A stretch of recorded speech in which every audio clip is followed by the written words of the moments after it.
ہاں بالکل، مجھ میں دلچسپی پیدا ہوئی۔ میں اب بھی بے یقینی میں تھی کہ کوئی دوسرا مذہب اپنا سکتی ہوں یا نہیں۔ السلام علیکم بھائیوں اور بہنوں، ہمیں احساس ہوا ہے کہ ہمارے چینل پر 80% ناظرین بشمول اس ویڈیو کے ہمارے سبسکرائبرز نہیں ہیں۔ جیسا کہ آپ جانتے ہیں کہ ہم غیر منافع بخش تنظیم ہیں اور ہماری ویڈیو پر اشتہارات غیر فعال ہیں۔ ٹوورڈز ایٹرنیٹی صرف ایک یوٹیوب چینل ہی نہیں بلکہ ایک مدرسہ بھی ہے۔ یہاں ہم خود کو اور نوجوانوں کو اسلامی تعلیم سے آراستہ کرتے ہیں، لہٰذا ہمارے اس مطالبے کا واحد مقصد سچائی کو پھیلانا ہے۔ ہو سکتا ہے بظاہر یہ چھوٹا عمل لگے، لیکن انشاءاللہ یہ ہمیں لاکھوں لوگوں تک پہنچنے میں مدد کرے گا۔ آئیے اب لائک اور سبسکرائب بٹن پر کلک کریں اور ساتھ مل کر ٹوورڈز ایٹرنیٹی کا سفر کریں۔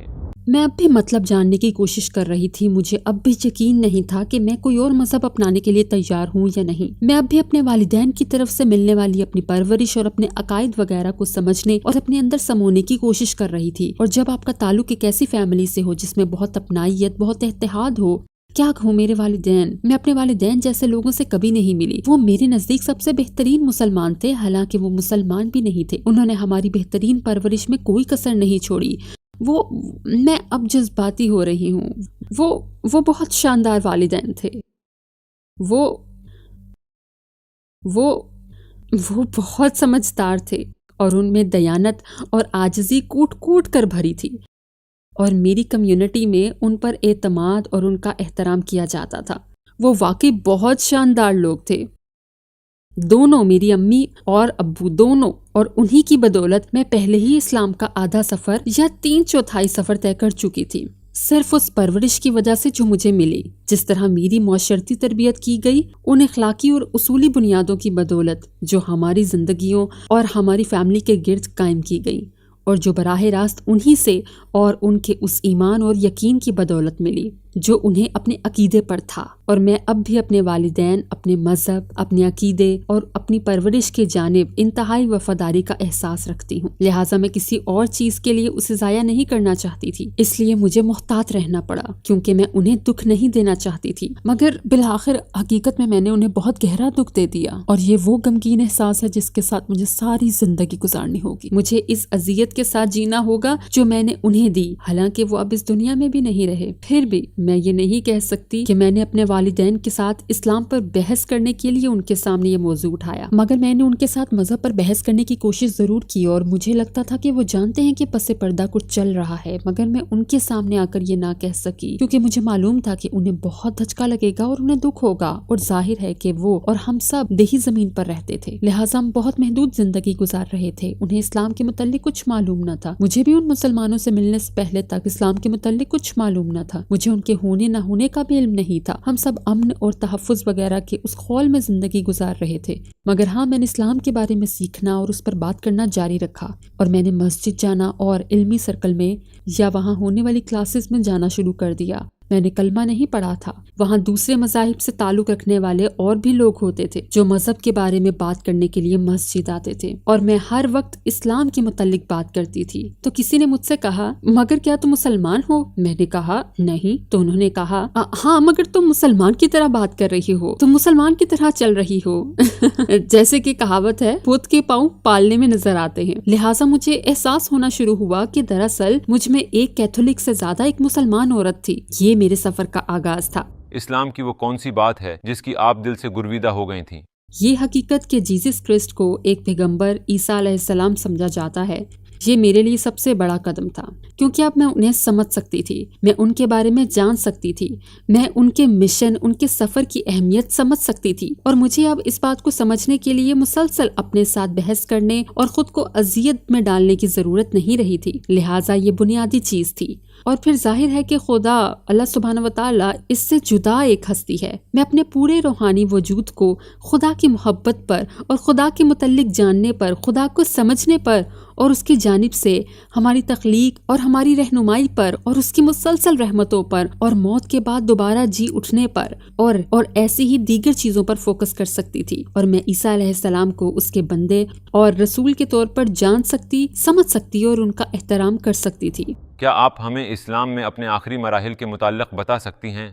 یہ بہت سادہ انداز میں ہو گیا۔ میں نے تقریباً 3 سال تک اسلام قبول نہیں کیا تھا کیونکہ میں اپنے اس عمل پر پوری تسلی کر لینا چاہتی تھی، اور ظاہر ہے کہ اسلام قبول کرنے سے پہلے آپ ہر رات اور دن اسی پر بحث کرتے، کتابیں پڑھتے، لوگوں سے باتیں کرتے، چیزوں کے بارے میں گفتگو کرتے ہوئے گزارتے ہیں۔ ان میں سے زیادہ تر باتیں اچھی ہوتی ہیں، مگر کبھی کبھار آپ کو لوگوں سے فضول باتیں بھی سننے کو ملتی ہیں، تو اس طرح بے شمار چیزیں، لہٰذا اچھی گفتگو بھی ہوتی تھی اور ایسی گفتگو بھی کہ جو نہ ہوتی تو بہتر تھا۔ اور پھر آخر کار کیونکہ لوگ مجھے مسلمان سمجھتے تھے، میں روزہ رکھتی تھی، نماز پڑھتی تھی، ہر کام کر رہی تھی، مگر مجھے ایک آخری قدم بھی اٹھانا تھا، لہٰذا میں نے ایک چھوٹی سی پارٹی رکھنے کا فیصلہ کیا جہاں میں کلمہ پڑھ لیتی، اور میں نے ایک جمعہ کی رات کلمہ پڑھ لیا۔ اس وقت ڈبلن میں میرے لیے کوئی مسجد نہیں تھی، لہٰذا ہم بے بس تھے، ہمیں حلال گوشت تک میسر نہیں تھا۔ وہاں موجود مسلمان کمیونٹی بس ایک عارضی کمیونٹی تھی جو وہاں آتے، پڑھتے، گھومتے پھرتے تھے بس، لہٰذا اس وقت آئرلینڈ میں کوئی مستقل کمیونٹی نہیں تھی، تو میں نے کلمہ پڑھا اور مجھے وہاں سے باہر آنا یاد ہے۔ جیسا کہ میں نے بتایا یہ مسجد نہیں تھی، مگر اس رات جب میں نے کلمہ پڑھا تھا مجھے اس عمارت سے باہر نکلنا یاد ہے جہاں ہم ملاقات کیا کرتے تھے، اور مجھے اپنے بارے میں سوچنا یاد ہے۔ میں چھتوں پر چڑھ کر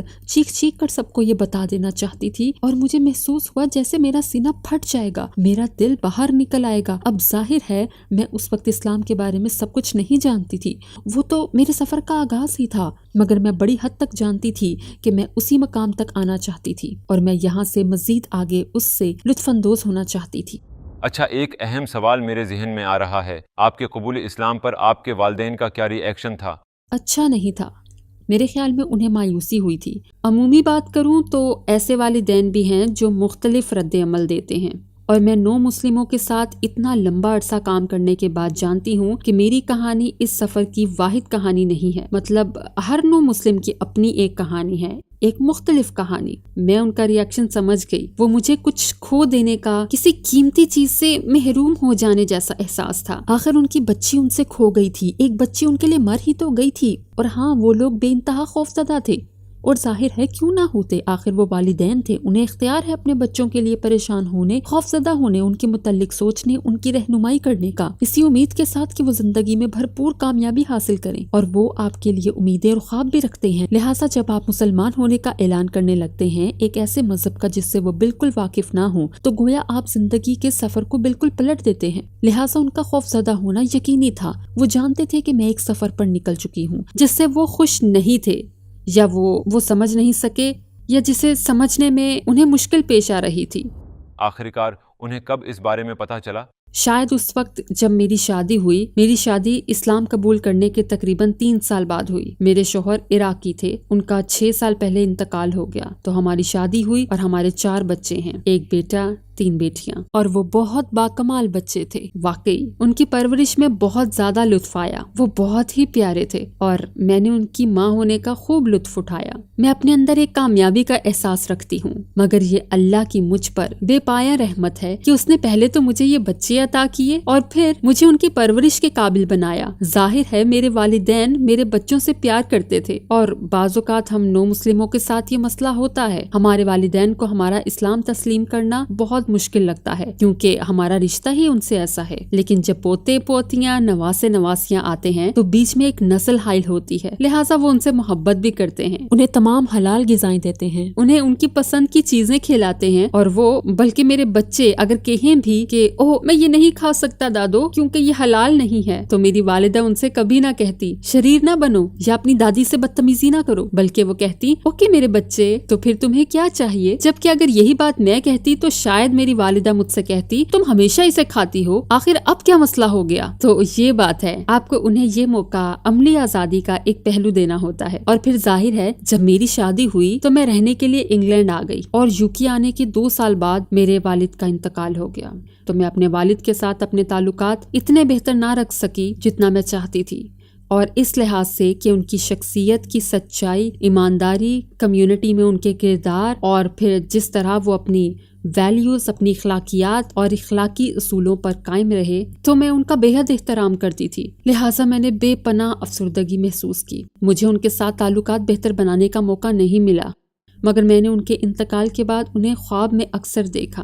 میں نے دیکھا کہ وہ بیٹھے ہیں اور میرے شوہر کے ساتھ قرآن پڑھ رہے ہیں، اور ایک موقع پر جب میرا ایک بیٹا ہو چکا تھا، میرے حمل کے ابتدائی مہینوں میں کچھ بچے ضائع ہو گئے تھے اور میں ایک مرتبہ پھر امید سے تھی۔ میں انتہائی خوفزدہ تھی کہ اس مرتبہ پھر ایسا نہ ہو۔ پھر مجھے اپنے والد خواب میں نظر آئے۔ میں نے دیکھا کہ وہ آئے اور اپنا ہاتھ میرے کندھے پر رکھتے ہوئے کہا، فکر نہ کرو، اس مرتبہ سب ٹھیک ہوگا۔ اور میں نے اپنی امی کو بتایا، کیونکہ میری امی چاہ رہی تھی کہ میں ان سے ملنے آئرلینڈ آؤں۔ میں نے انہیں بتایا کہ میں امید سے ہوں، تو وہ کہنے لگی، نہیں پلیز مت آؤ، کیونکہ میں نہیں چاہتی کہ یہ بچہ ضائع ہونے کی ذمہ داری بھی مجھ پر آئے۔ تو میں نے ان سے کہا، سب ٹھیک ہے امی، میں آ رہی ہوں۔ تو کہنے لگی، نہیں پلیز، میں نہیں چاہتی، کہ مجھے ڈر ہے کہ کہیں اس بار بھی بچہ ضائع نہ ہو جائے۔ میں نے کہا، نہیں، مجھے پتا ہے کہ اس بار سب کچھ ٹھیک رہے گا، کیونکہ مجھے ایک خواب آیا تھا اور میں نے انہیں کہا جب میں گھر آؤں گی تو اس بارے میں آپ کو بتاؤں گی۔ لہٰذا میں گھر چلی گئی اور بعد میں میری بیٹی عالیہ پیدا ہوئی۔ پھر میری والدہ اور میرے درمیان بھی صلح ہو گئی اور ہمارا بہت اچھا تعلق قائم ہوا۔ اور ان کے انتقال سے پہلے، کیونکہ ہمیں معلوم تھا کہ وہ فوت ہو جائیں گی، انہیں کینسر تھا، تو ان کی وفات سے پہلے میں نے اسی سال ان کی سالگرہ پر ایک لمبا سا خط لکھا جس سال وہ فوت ہوئی تھی، اور میں نے انہیں بتایا کہ مجھے نہیں لگتا کہ میں انہیں کوئی ایسا تحفہ دے سکتی ہوں جو انہیں اتنا احترام دے جو انہوں نے مجھے دیا، مگر میں یہ خط لکھنا چاہتی تھی، اور جو کچھ میں نے لکھا اور جو کچھ میں نے کیا اور اس سے انہیں اور میرے ابو کو جو تکلیف ہوئی، میں اس پر ان سے معافی مانگنا چاہتی تھی۔ میں نے وہ خط انہیں بھیجا اور ان سے معافی مانگی اور بہت سی باتیں کہیں، اور انہوں نے فوراً معاف کر دیا۔ مجھ سے کہنے لگی، تمہیں معافی مانگنے کی ضرورت نہیں تھی، تم میری بیٹی ہو اور مجھے تم سے بے پناہ محبت ہے۔ اور اپنی وفات سے چند ہی روز پہلے میں ان کے کمرے میں ان کے ساتھ تھی۔ وہ بستر پر لیٹی تھی اور میں ان کے برابر میں لیٹی تھی، اور حالانکہ وہ شدید بیمار تھی، ان کا کافی وزن گر گیا تھا، وہ بالکل کمزور ہو گئی تھی، مگر انہوں نے اپنی باہیں میرے گرد لپیٹ لی اور کہا، جب تم نے اسلام قبول کیا تھا اور ہم نے جو کچھ تمہارے ساتھ کیا اس پر مجھے بہت افسوس ہے۔ میں نے کہا، امی مجھے یہ کام ذرا مختلف طریقے سے کرنا چاہیے تھا، میرا عمل مزید بہتر ہو سکتا تھا، مگر انہوں نے کہا، مجھے معاف کر دو، ہم نے تمہارے ساتھ جو بھی کیا اس پر معافی مانگتی ہوں۔ اور کہنے لگی، مجھے تم پر، تمہارے چاروں بچوں پر اور جس طرح تم ان کی پرورش اور تربیت کر رہی ہو، سب چیزوں پر فخر ہے۔